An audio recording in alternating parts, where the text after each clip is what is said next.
To become a hacker outside of the child safety thing, I was probably around 9 years old when I first got access to a computer.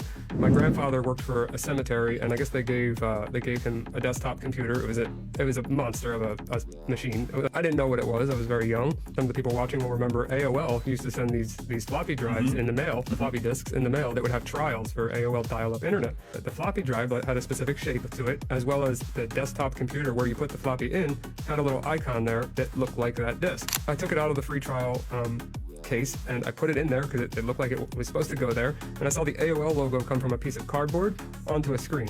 And I remember that like it just happened yesterday, and it blew my mind. It was like a miracle that I couldn't understand how something in the real world could show up on a screen and I had control over it. That doesn't make you a hacker, but that got my interest peaked in computers, and very young age I was helping people fix their computers, learning about computers.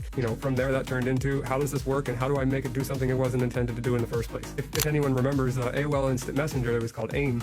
There was also something called IRC, which is an internet relay chat, which is ancient, but that's how people communicated back then online.